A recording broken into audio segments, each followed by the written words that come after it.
અનેક મહત્વના સમાચાર મળી રહ્યા છે તેના ઉપર નજર કરીએ તો હાલમાં મળતા સમાચાર પ્રમાણે લોકસભા ચૂંટણી પ્રચાર વચ્ચે પરેશ ધાનાણી અને જૈની ઠુમ્મરે ખોડલધામના દર્શન કર્યા છે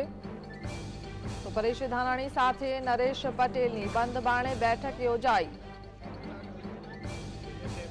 તો લલિત વસોયા સાથે પણ નરેશ પટેલની બંધ બારણે બેઠક યોજાઈ હતી ઉલ્લેખનીય છે કે કોંગ્રેસના ઉમેદવાર પરેશ ધાનાણી જે રાજકોટ બેઠક ઉપરથી રૂપાલાની સામે ઉભા રહ્યા છે પરેશ ધાનાણી સાથે નરેશ પટેલની સૂચક હાજરીથી તર્ક વિતર્ક પણ સર્જાયા છે જેની ઠુમ્મર અને પરેશ ધાનાણી લેવા પાટીદાર છે ત્યારે પાટીદારોના મત અંકે કરવા માટે પણ આ એક વ્યૂહરચનાનું ભાગરૂપે પણ જોઈ રહ્યા છે તો લેવા પાટીદારો સમાજમાંથી આવતા ઉમેદવારોની મુલાકાત લોકસભા ચૂંટણી પ્રચાર વખતે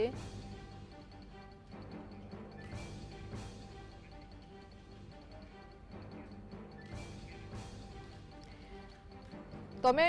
આપને બે તસવીર બતાવી રહ્યા છે એક તરફ નરેશ પટેલ જ્યારે ખોડલધામની મુલાકાત માટે ગયા ત્યારે પરેશ ધાનાણી જ્યારે ખોડલધામની મુલાકાત માટે ગયા ત્યારે નરેશ પટેલની સૂચક હાજરી અહીંયા જોઈ શકાય છે એ તસવીરમાં તો બીજી તસવીરમાં અમે આપને બતાવી રહ્યા છીએ કે જ્યારે પરસોત્તમ રૂપાલા ખોડલધામની